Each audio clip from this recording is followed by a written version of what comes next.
हम सभी प्रार्थना करते हैं, लेकिन हमारी प्रार्थनाएं बहुत बार शक्तिहीन हो जाती हैं, यानी उससे हमें कोई फल नहीं मिलते। उसके बहुत सारे कारण हैं, लेकिन आज मैं आपके सामने कुछ ऐसे 10 कारण रख रहा हूं जिनके द्वारा आप अपनी प्रार्थना को शक्तिशाली बना सकते हैं। तो आइए हम शुरू करते हैं। सबसे पहले उन कारणों को देखने के पहले मैं आपसे यह कहना चाहूंगा, हम प्रार्थना के बारे में बहुत सारे वीडियोस बनाए हैं, आप उनको जरूर देखिए, उनको हम डिस्क्रिप्शन में भी दिए हैं। प्रार्थना का मतलब मांगना नहीं है, मांगना उसमें 1% है। प्रार्थना का मतलब ईश्वर के साथ संबंध में आना, उनकी उपस्थिति में रहना, उनकी सुनना, उनसे वार्तालाप करना।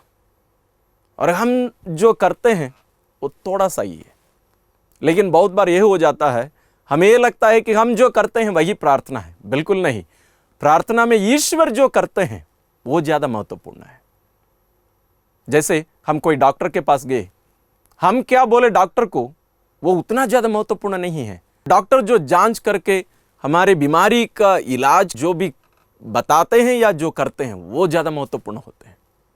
तो आइए हम 10 कारणों को देखते हैं। पहला कारण है, हमें मौन रहना है। प्रार्थना, जैसे मैंने कहा, बोलना नहीं है, बोलना बहुत कम है। प्रार्थना में हमें मौन रहना सीखना है।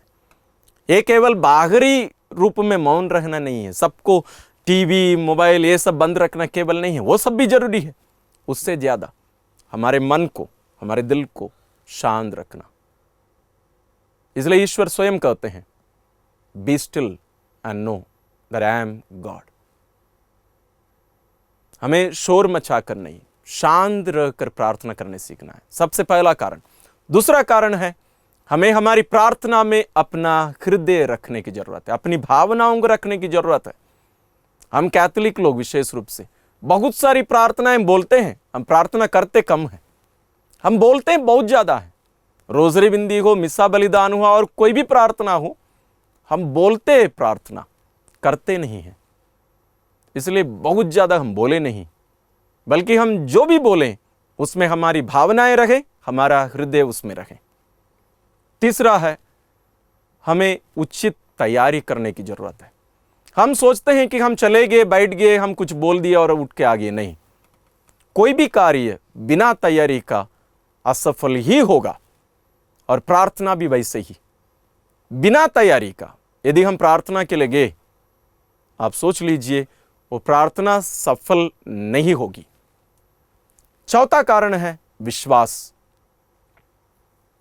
प्रभु यीशु बारंबार इसके बारे में कहते आए हैं, बिना विश्वास का हम प्रार्थना नहीं कर सकते हैं।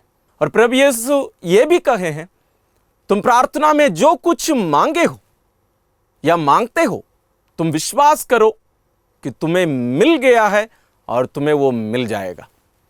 यानी हमें कोई भी वस्तु या कोई भी चीज, कोई भी वरदान हम ईश्वर से मांग रहे हैं, हमें मिलने के पहले ही हमें विश्वास करना है कि मुझे मिल चुका है।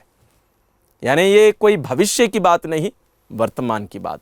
हम जितना विश्वास करेंगे उतना हमारी प्रार्थना सफल होगी।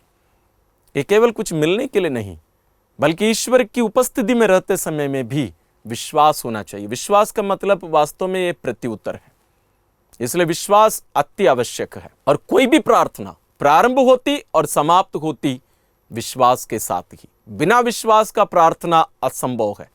इसलिए आप कोई क्रिस्तीय हो या गैर क्रिस्तीय हो, विश्वास के साथ प्रार्थना करिए। बिना विश्वास का प्रार्थना करिए ही मत। आपका कभी ऐसे मन नहीं करता है प्रार्थना के लिए, आप जाके चुपचाप बैठ जाइए, कुछ मत बोलिए, बैठ जाइए। ईश्वर से कहिए, ईश्वर आज मुझे प्रार्थना करने का मन नहीं कर रहा है, मुझे आज विश्वास नहीं हो रहा है, आप बैठ जाइए। और हो सकता है वही आपकी सबसे बड़ी प्रार्थना होगी, ईश्वर कार्य करेंगे। पांचवां कारण है, हमें नम्र होने की जरूरत है। हम ईश्वर के पास जाकर हम मालिक नहीं बन सकते, लेकिन बहुत बार हमारी प्रार्थनाएं उल्टा होती है। मतलब हम जाकर ईश्वर को जानकारी देते हैं, मानो उनको कुछ पता नहीं है, और हम उनको केवल जानकारी नहीं, हम उनको सुझाव भी देते हैं और आदेश भी देते हैं उनको क्या करना चाहिए, लेकिन नम्रतापूर्ण प्रार्थना करना अति आवश्यक है। हमारी नम्रता ये प्रकट करती है कि हम वास्तव में ये पहचानेंगे कि हम किससे बातें कर रहे हैं। हम कोई साधारण मनुष्य से नहीं, हम ईश्वर से बातें कर रहे हैं। तो ईश्वर की उपस्थिति में यदि हम होते, हमारा हाव भाव, हमारी धारणाएं किस प्रकार की होनी है, नम्रता इसको प्रकट करती है। इसलिए हमें नम्र होना अनिवार्य है। छठवां कारण है, हमें क्षमा करना अनिवार्य है। बिना क्षमा किए यदि हम प्रार्थना के लिए आए, हमारी प्रार्थना ईश्वर कभी नहीं सुनेंगे और हम वास्तव में प्रार्थना नहीं कर सकते। तो यहां दूसरों को क्षमा करना और दूसरों से क्षमा मांगना, ये दोनों इसमें शामिल है। हम पवित्र बाइबल में पढ़ते हैं कि हमारे पाप ईश्वर और हमारे बीच में दीवार बनकर खड़े हैं, और जब हम दूसरों को क्षमा नहीं करते हैं, वो भी वास्तव में ईश्वर से उनके अनुग्रह, उनकी कृपादानों को प्राप्त करने से ये हमें रोक देंगे, ये बाधा बन जाएंगे। इसलिए हमें क्षमा करना और क्षमा प्राप्त करना अनिवार्य है।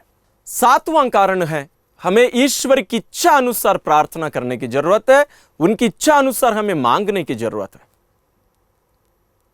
संत योहन अपना पहला पत्र अध्याय 5 पद संज्ञा 14 और 15 में यही हमसे कहते हैं, यदि हम उनकी इच्छा अनुसार कुछ भी मांगे, ईश्वर हमें देंगे। संत याकूब भी हमें यही बताते हैं। हम बहुत बार ईश्वर से मांगते हैं, लेकिन ईश्वर हमें वो देते नहीं है। उसका कारण क्या है? हम स्वार्थ का एक कारण रखकर हम उनसे मांगते हैं, अपना स्वार्थ को ध्यान में रखकर मांगते हैं। ईश्वर की महिमा के लिए भी नहीं, दूसरों की भलाई के लिए भी नहीं।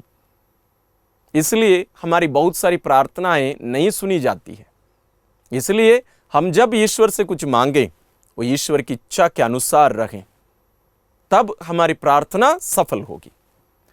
आठवां कारण है, हमें हमेशा तत्परता से निरंतर प्रार्थना करती रहने की जरूरत है। हम संत लूकस रचित सुसमाचार अध्याय 18 पद संज्ञा 1 से 8 में हम पढ़ते हैं, एक स्त्री, समारी स्त्री आकर प्रभु से प्रार्थना करती है, मांग करती है कि प्रभु उसकी बेटी को चंगा कर दे, लेकिन प्रभु उसकी बात नहीं मानते हैं।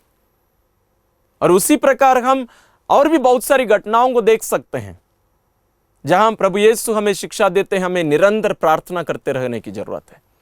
हमें कभी भी हार नहीं माननी है, तो हमें हमेशा निरंतर प्रार्थना करते रहने की जरूरत, हार कभी भी नहीं मानना है। नौवां कारण है, हमें सारी प्रार्थनाओं को प्रभु यीशु के नाम में ही करनी है। प्रभु यीशु संत योहन रचित सुसमाचार अध्याय 14 पद संज्ञा 13 और 14 में हमसे यही कहते हैं, प्रभु यीशु पिता और हमारे बीच के मध्यस्थ हैं। हम जरूर संतों की सहभागिता में उनका नाम लेकर उनसे भी हम सहायता मांगते हैं।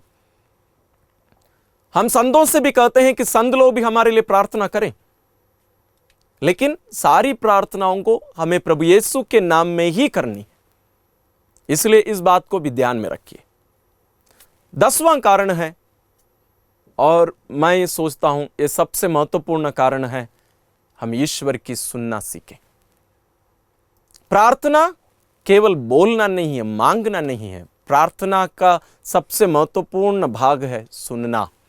ईश्वर मुझसे क्या कह रहे हैं, अपनी इच्छा के बारे में मुझसे क्या कह रहे हैं, मुझे क्या करना चाहिए इसके बारे में क्या कह रहे हैं। हम कुछ भी जाके मांग रहे होंगे या बता रहे होंगे, जैसे मेरे घर में अशांति है, मेरा जीवन सब ठीक ठाक नहीं चल रहा है, प्रभु मैं क्या करूं। प्रभु उसका जवाब देते होंगे, लेकिन हम सुनेंगे नहीं तो क्या होगा। हमें इसलिए मौन रहकर ईश्वर की सुनना भी अत्यंत आवश्यक है।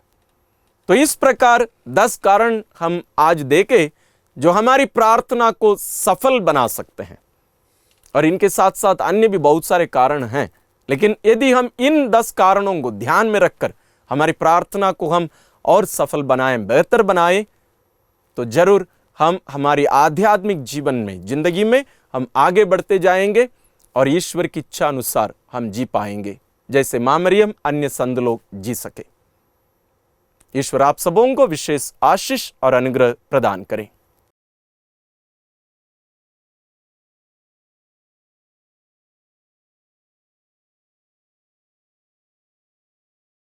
हैं।